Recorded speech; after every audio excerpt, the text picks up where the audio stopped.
Untouched destinations. This may seem like a little bit of a stretch because obviously people have explored this beautiful big world, and the idea of something being untouched is almost unfathomable at the moment because our population is growing. However, there are parts of our world that are so unknown to tourists and travelers, and only really those countries that attract those adventurers and explorers. But today I'm talking with Alex Boylan about destinations that you may not know a little bit about, and admittedly, destinations that I didn't know very much about before I had to research them for this podcast. And these destinations, as they're untouched, it's always the low season. It's the off the beaten path, hidden gems that we don't see big marketing campaigns for or pitches that are smothering our social media feeds.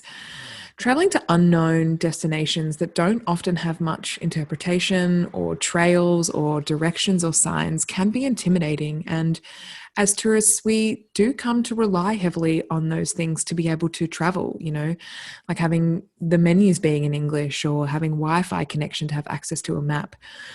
But sometimes the best memories come from exploration, of not knowing where you're going, of taking the left turn instead of the right turn just from instinct. And of course, the benefits of these destinations being so unknown is the obvious lack of crowds. Your patronage goes a long way in a community, and bonding with locals, whether that be through food, art, music, hand signals, waving, but just the ability to connect as humans in these beautiful areas of the world is something that is really, really special. And together, Alex and I discuss these hidden destinations to ignite your curiosity and try and make you think a little bit differently next time you're booking your holiday.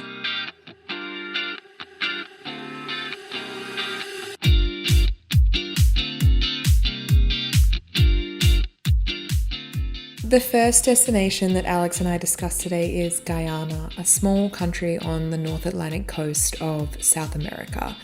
A country that doesn't really have Wi-Fi, doesn't really have very good connections or accessibility, but a country that Alex has just opened my eyes to, of the beauty of the people, the nature, and just the exploration that you're able to do.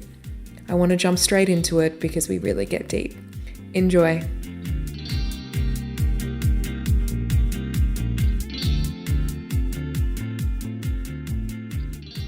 Alex, hello. Thank you for joining me today for this special Low Season Traveler mini-series on untouched destinations.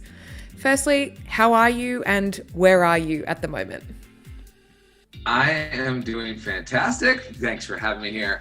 I'm here in Venice Beach, Los Angeles. So in California right now. Not a bad spot to be. It's very exciting to chat with you today because you are a globetrotter in every sense of the word. You're an Emmy-nominated producer creating shows like around the world for free, which admittedly I have been binging on YouTube to fuel my own wanderlust. Shows like At the Chef's Table within your own production company. You're an amazing race winner and a wonderful person that's passionate about sustainable travel and sharing that with the world. Your career and hard work has given you the chance to have traveled to some of the most remote destinations in the world. And I bet you are someone who has a plethora of travel stories, and I am keen to hear all about them. And before we dive into Guyana today, I'd love for you to tell our audience a little bit about yourself, how you ended up in travel with this basically dream job that people would view it as. Yeah, well, I'm going to try not to go too far back to bore your audience, but I was a son of a preacher man. My dad was a pastor, right? So I wasn't going when I was a kid, I wasn't going to Disney World. I never knew what SeaWorld was all about. That wasn't the vacations we had. Mm-hmm. My dad was like, we're going to Izmir, Turkey to go feed the poor, right? So as a kid, because my dad was a pastor, I was traveling the globe doing missionary work. right? And we weren't, obviously you're not going to like the hot spots, you're going to like, some of the tougher, more remote places because that's where there was need, right? And so it's interesting as I get older and I look back of all the different stages, it all starts from there. Like if you're not, I was exposed at such a young age. I can remember the first month when I got off the plane in Turkey and just being like, whoa, there's a whole other world out here. And so very fortunate. So I think like the travel bug bit me young. I had an opportunity to move to Brazil at the age of 16. And so I moved down there to play soccer for Campinesi. And so, I mean, back in those days, no cell phone, no nothing, $600 in my pocket. My parents like, we'll see you in a year, and live with the host family down there. And so, once I wasn't even out of high school, I'd already like lived in South America for a year.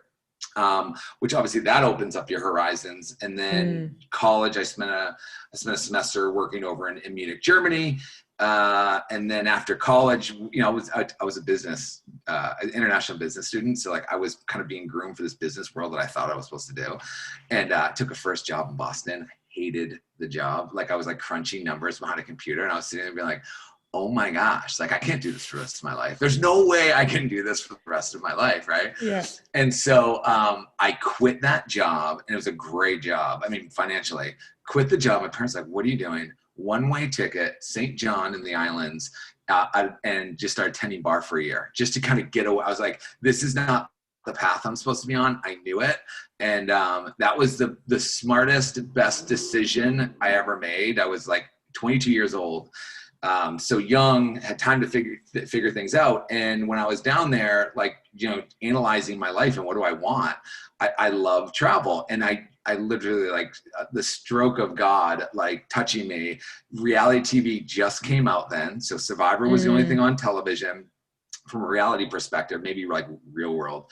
And then, and all of a sudden this pop-up comes on my computer, and I came back from the Caribbean. I had a due date to come back because I told my buddy, who I go on the Amazing Race with, I go, I'll be back for your graduation at Clemson. So I came back for his graduation. We drive back to Boston, and he's like a double engineering degree. He's all ready to like kind of hit the ground running. And I'm sitting there being like, I don't know, man, I'm not going back to that world. And then this pop-up came on my computer. It was like race around the world for $1 million. And the only thing you had in the back of your head at that point was Survivor, right? From like big reality. And I was like, oh, and so like, old camcorder, went outside, recorded video, recorded a little casting video, got on the show, ended up winning the show. And obviously that opened up a tremendous amount of doors, especially being 20 years ago. It was like the beginning of this. We just got so much press. And then the next big thing that that hit was Jacksonville, Florida, where I went to college. A production company was there. They used to do great hotels with Samantha Brown, like great traveled, old school single camera, like travel shows for like Travel Channel, Discovery Channel. And because of Amazing Race and the publicity I got done there, there was the president of that production company called me. He was like, listen, let's do some stuff with you. He's still my mentor to this day, Jerry Smith. And so that took the next level of my career, getting to like get inside the world of media and learn the business from one of the best in the business. And so, spent about 5 or 6 years there. And then someone said to me at one point in time, oh, it's easy for you to travel. You won the Amazing Race, right? And it bothered me. The fact that someone said that to me, because I was like, oh man, like I grew up with no money. My dad was a pastor, for crying out loud, right? And like I was like, and so I remember saying to him, like, I can make it around the world with no money. So like having money or not having money is no excuse for travel if you love it, in my opinion, right? I agree. And yeah, and I remember saying, I was like, ooh, that could be a cool show. And that's right when like YouTube was coming out, Facebook was coming out. And so I created that, like, kind of the first online interactive show that fortunately CBS got behind. And that was like kind of like the next level of my career when I was able to pull that show, that interactive type of show off. And it's been another great ride, so just continue to travel and tell stories, really. So I've been extremely blessed, very gracious and humbled by my journey on this planet, because I appreciate every step of it. But it's amazing. I mean, this is a sidetrack of travel, but it's all about following that dream and having that bravery to be like, nope, I've worked all my life to do this and be in this business world. And just, it's great when you're doing it when you're 22, because you're like, don't think about any consequences. Yeah. And you just go for it. And I love that you've done that. And, it's sparked an amazing career for you. And it's having that bravery and finding that passion, which we were just talking about off camera, is just the most important thing. And following that leads you to an amazing career. And I couldn't agree more. And I think we all have these stages in our life. And I always say it's never too late. I've been knocked down, even though it doesn't look like it, maybe from the outside. I've been knocked down many times, told no 1,000 times, right? And you have to continue to kind of persevere and continue to reinvent yourself. And I always tell this, I'm trying to blank on her name, but anyway, I remember her coming to me, and I'm doing Around the World for Free. I'm like 30 now, she's 20, and she somehow gets my number from like Travel Channel. She's like, can I just talk to you? And I remember coming in, I remember like, just start making your own content. And now she's like one of the like biggest travel bloggers and all that. And so it's true, like at any stage in your life and anything going on, you can do it, you just, but it's gotta, I think it's like the people with real passion are the ones that can persevere through all those down times because you truly love what you're doing. Yeah. Well, we'll record a separate podcast on motivational talks and helping people follow their dreams. You're supposed to talk about travel, right? Yeah. Exactly. But I think now let's go to Guyana. Okay. Admittedly, I knew nothing about Guyana before researching this podcast. I'm going to say that straight up. And from my research, it seems like I wasn't the only one. Every website or travel blog that I came across all started with, I had no idea what to expect when coming to Guyana. And just quickly for the audience that don't know Guyana, it's on the North Atlantic coast of South America, meaning it has a really big Caribbean influence. So they love calypso music and cricket. And so you traveled there for your show Around the World for Free. Looking back at your time there, what stands out the most? Hands down, and you're right, it's a fast, just east of Venezuela, you get that South America mixed with Caribbean, right? Kite Falls. It's not even a question. It's not even I mean, Kite Falls it's a single largest waterfall, single largest drop. I don't know Single largest drop waterfall. Yeah, right? Yeah. In the world, right? It's like 800 feet or something like that. It's like the Amazon just like ends. You know what I mean? It just like falls over. It is the most spectacular thing I would probably say I've ever seen on this planet. And I had no idea about it. And I think most people have never heard of it, right? And so for sure, as if that of all the things that we got to experience and trying to get to that country, it's not easy. I mean, it's like tricky because it's like 2/3 of it's full on rainforest, right? And multiple different tribes and different things. So it's not, I wouldn't say it's like, for the first time traveler, maybe not the best place to go on but it's epic. So when you went there, did you have to like bash through rainforest? Did you fly in there? Did you drive to there? Yeah, so we flew into the country. And because Around the World for Free, just for the audience to understand, the person, this was season 3, a girl named Parvati Shallow, she's a Survivor winner, was the host, right? And so this person has to make it around the world with no money. So people are writing in saying, hey, I'll get you a plane ticket, come here and stay here. And so someone in Georgetown, which is the capital of Guyana, writes in, is like, hey, come to, Guyana. I think none of us were like, where's Guyana? Like, where is this place? Like, had no idea. And we were down in like, by this point, we're in Barbados or Trinidad, somewhere close by. And so we went. So when we got there, Georgetown's, it's, first of all, there's not a lot of people. I think it's 800,000 people in the whole country, right? So it's not a big, population. That's the same population size as San Francisco. Yeah, exactly. Yeah. Exactly. It's so, and it's all pretty much probably Georgetown and then these tribes throughout the region. So a gentleman who had been watching the show or watching Parvati, asked us to come in, and we get in there. And so, I mean, none of us know what to expect. And so the first thing he says is like, I want to help you guys see this beautiful country. Like, I want you guys to see this. And this is what would happen all the time in the show. What makes it so special. But he's like, there's no way you're getting through this country without my help.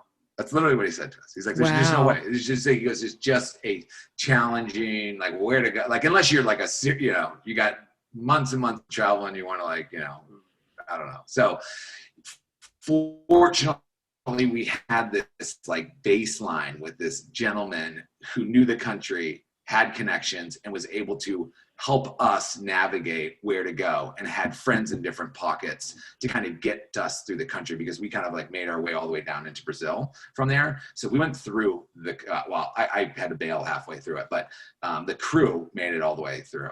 So Wow. And when you went here, there was no one else around. You guys were the only ones at the waterfall. Yeah, so this is so funny. So if you look on if you go and like research Kite Falls, it literally says like fly into the Kite International Airport. It Mm, legitimately says that, and there's legitimately a sign that says that. Okay, but mm. this is in the middle of the Amazon. This is not. I don't like. I mean, this is like a plane that comes like once a week. It give it a quick little side story on it. Yeah, so you got to get onto a plane that gets you in there, right? And Mm. it's probably a little. It's gonna be a tiny little like three-seater that's gonna like puddle jump its way to get there. Because I think it's 4 to 7 days, I believe, land travel to get there from Georgetown. It's not like this Oh, country's not wow. big. It's probably the size of like New Jersey. Yeah, it's probably the size of Yeah. New Jersey. Right? I mean, maybe it's bigger than that, but it's not huge, right? It's but that's how like dense and tough travel it is. So yeah, it was. So we got this puddle jumper plane. I brought us in, but to show you how remote it was, on the way when we landed, kind of had this awesome experience there. When we were getting back, like the pilot's like, "Oh, I got to go jump over to this other like region. Someone's in trouble." And like, so every little puddle jumper plane in that country carries like a full medical kit and like everything. And we went over, and there was someone that broke its leg in the middle, someone in a tribe, and they brought him back to the capital to get him fixed. It's like that's how that like country operates, to show you how Yeah. remote it is. I mean, it also shows you about how amazing like the Guyanan people are. And like these areas are so untouched by tourism, like meaning that people must be so excited to meet you and they find out that you're American or from somewhere else. What was their response like when they met you and you guys were coming here wanting to show off their country? I think that's what's so special, like about like Guyana and places like Guyana. When people, sometimes when you're traveling, people know you're a tourist. They probably know you have a little bit of money, and that's half the game. And there's nothing wrong with Mm, that game, right? It's a way for them to make money. I'm not, knocking that game. Here, they don't even have an idea about that. It's just a new face, right? yeah. And so I mean, we were, the whole show is like we're staying with locals and so we were in, I think it was the Makushu, I'm probably butchering this name, the Makushu Indians, but we ended up like with this tribe and they just brought the whole village in and we started like putting on dances and doing all stuff. It wasn't like, oh, let's do this for the tourists. It was like, oh, someone new here, and like Yeah. that's how it was every step of the way. Because there are some interesting expats that live down there that we connected with that I can tell you a crazy story. But anyway, like that, but that's the interesting part. It wasn't about like, they weren't even looking at us like tourists. They were just like, oh my gosh, like someone new's here. Like, this is so cool. Let me show you around. So yeah, very, very fun place. That's Awesome that's people. that's the special thing about these destinations is that like when they are so untouched by tourism and they're not treating you as a tourist and being like we want to put on a show. It's like they're just treating you as someone else. They're saying experience with us, be with us, and that's like why it's so amazing to go to like these unknown places. And I couldn't agree more. 100%.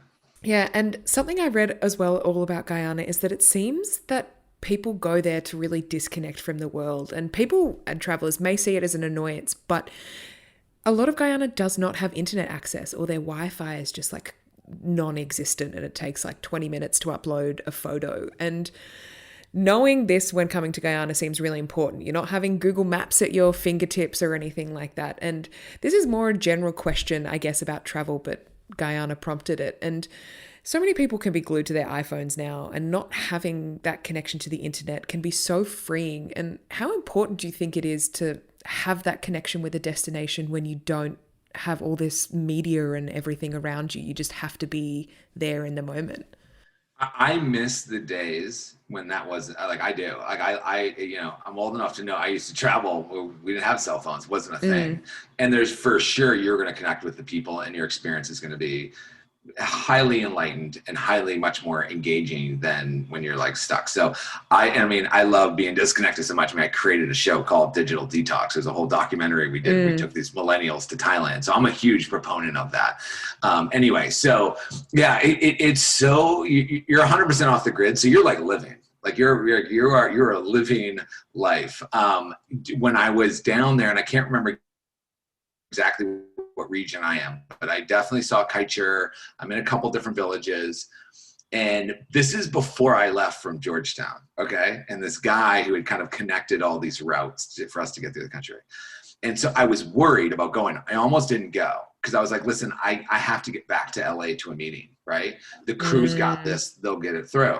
And I'm nervous because it's like, I don't like it's sounding so remote. It's so deep that he's like, Alex, you have to go. Like he goes, I'm not having anything, but you have to experience, I want you to experience this country. And obviously I want to Yeah. too. So I'm like, well, here's the thing. I have to be in Georgetown, whatever day. Let's say it's Friday. I have to be here for this flight to get me back to Los Angeles. Like I have to be here. He's like, here's the deal. And he writes me, it's like literally writes on a map wherever I'm staying. He's like, you're going to come over here and you're going to see this field, right? At this field on Friday at 1:00. And this is just a field. He's like, I'm sending, there's going to be a plane that picks you up. And I'm like, there's gonna be a plane that just picks me up. It's like, I'm gonna get you a plane down there and picks you up. So I am seriously, it's like, it's like, and we're like super remote place. I'm like, let's see if this works. So I have my backpack. I got everything. Say bye to the crew. I walk out. And so I'm just sitting in this field. And I'm like, oh my God, I'm like, no one's even gonna believe this story. And I'm sitting there, and sure enough, whatever it was, 1:30, 2:00, like, this little like 3-seater plane like lands in this middle of this field in the middle of it. It's like, you Alex? I was like, I heard I gotta take you back to Georgetown. I jumped on the plane and brought me back. So like, that is how, like, there was no like, hey, let me call you up in case this plane can't come. It's like, you make a plan, you stick to it. And I think that is, I think back in the days when I used to travel without all that, it was so cool when you connected with somebody and you were like, hey, we're going to go out tonight or we're going to go do this. Let's meet here at this point in time. And everyone did it. Everyone did it. There's no right? messaging, I'm going to be late or let's change. It's like, you do it. Yeah. It's like, I can't make it or whatever. No. It's like, no, we're going to meet here. We're going. So it's there's not that many places left. Right. Like when we did the first season around the world, that was probably the last time I remember going around. We had this like BGAN satellite that we had to bring around with us in order to like ping the sky to send the show back. Right. And, by season 3, most places we were able to hit, you can hit an internet cafe and fire things. So what happened in that 5-year period between the season 1 and season 3, the world changed a lot. And obviously it's for the better and all kinds of things. But for us who really want to engage and really want to, then these places are left, you know what I mean? But you gotta work to get to them. Yeah, absolutely. And that leads on to my next question. Why do you think Guyana is so untouched? Why do you think people don't know about it? Is it from maybe like a lack of marketing? Is it the accessibility to get there? Why do you think people aren't traveling here?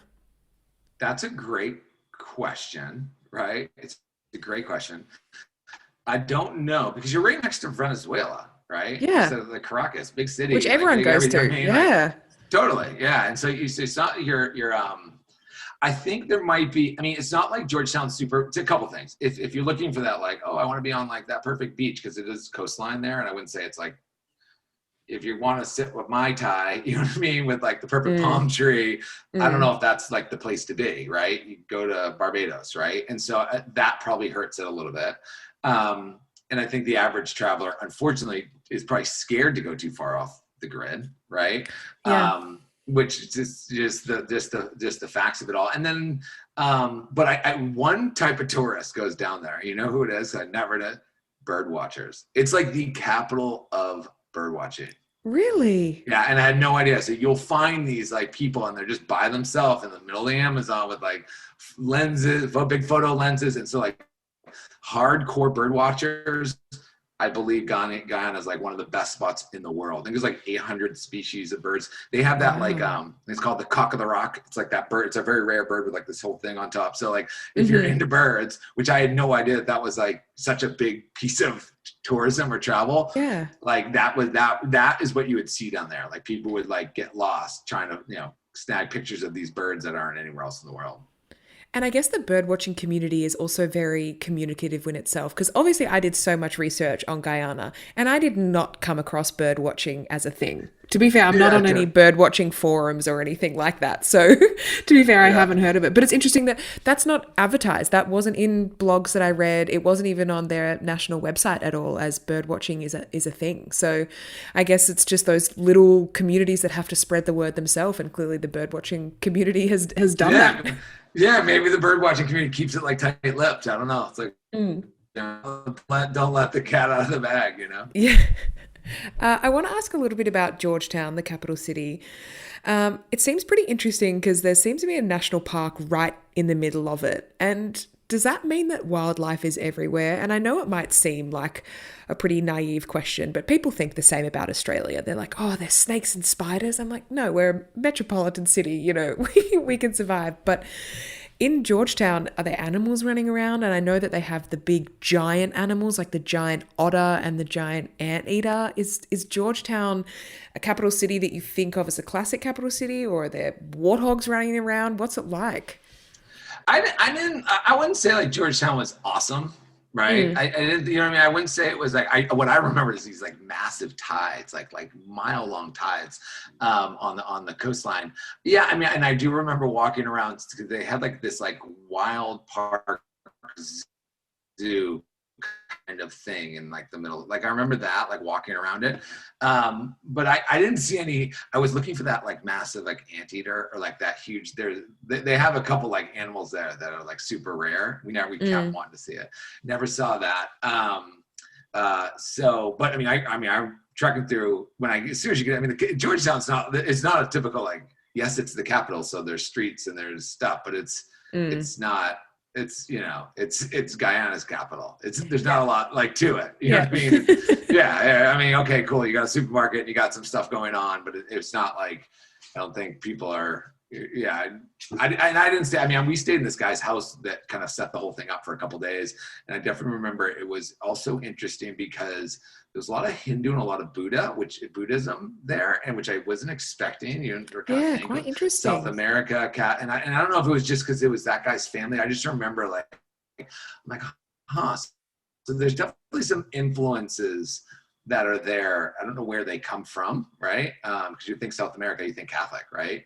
In general, but yeah, it's interesting. So yeah, I don't have like what I remember of Guyana. It wasn't so much the capital was like you're there to try to get your way, and not to knock it, but I'm just saying it wasn't like I was like you want to hang out there too long. You basically like, get to the capital, find your tour guide, and off you go exploring into the rainforest. Two-thirds of it is you're in the Amazon, country, right? It's rainforest. Yeah. So like that's where you want to get into. Yeah. Yeah. Oh, that sounds absolutely incredible. And I got to ask this. I'm an absolute foodie, and I know you are as well. I know you've done lots of shows on food. Do you remember what Guyanan food was like? Did it have, you know, that Caribbean influence to it? Being on the coast, was it seafood? It's so funny because I don't have like this fond, I don't have much of a memory, but I remember this is what I thought was surprising. Like, so we'd gone to a couple different places. One place we stayed is like right on the river. I mean, we're deep into like the jungle. And I remember them being like at night, be careful. Like there's full on anacondas out there. So like, you know what I mean? Like don't be like, you know, be careful, like walking around.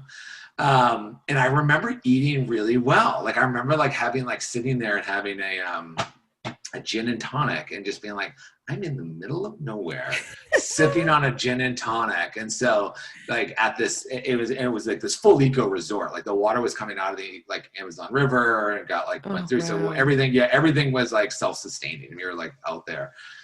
As a side note, I wish I knew the name to this place, but the guy, he was doing like medical supplies, right? And he was like flying. He was a pilot. His plane crashes in like should not have lived, right? In the middle of Guyana. And so this tribe takes him in and nurses him back to health, like saves this guy, right? And so he loved the place so much. And he definitely had like a British or Australian accent. I mean, he definitely, and he was like, I'm going to set up a camp here, like just here because there's something about I'm supposed to be here for some reason. And he set up this, like, I'm not saying it's super elaborate, but this like 10-room eco resort in the middle of nowhere. It's like we went on this bike, we drove to his plane crash. The plane's still there. Yeah. Oh, wow. So, yeah. That's what I'm saying. There's some interesting expats that we came along the way. They have some interesting stories. There's a woman, I'm trying to think of her name. She just passed away, but she was like wanted to save, they had these giant sea otters there, and I've read that, but there's this area we couldn't get to it, and I really wanted to go, but like, and this one lady she became like semi-famous, and she like devoted her life to saving the sea otters, and she like lives and swims with them, and so now there's this whole like a little rescue center somewhere, and I don't know if it's a rescue center or whatever it is, but like she full on like live with sea otters. Look up sea otter Guyana, and you'll be like, all right. Or sea otter, or like, yeah, Amazon otter. It's fascinating. She's like the Jane Goodall of sea otters. Yeah, totally. It's there, and there's interesting people like that all throughout the country. I like that. It's not your typical expat that's like, oh, I want nature and, to be away from the hustle bustle. It's people that have crashed their plane or are sea otter obsessive. That's the kind of people that are awesome. And I'm glad that they're adding, great things to the country. Absolutely. Yeah. Guyana sounds fascinating. Honestly, I would absolutely love to go there. Like it sounds like an awesome place. And like, I don't understand why it's so untouched. And I mean, I kicked myself for not knowing enough about it, but I really appreciate you telling me all about it, and I hope that our listeners are inspired to have a little bit of an adventure and just try it out. Absolutely. Awesome. Thank you so much, Alex. Yeah, well, this has been a pleasure. Thank you for having me on. Yeah, sounds good. Cheers. Bye.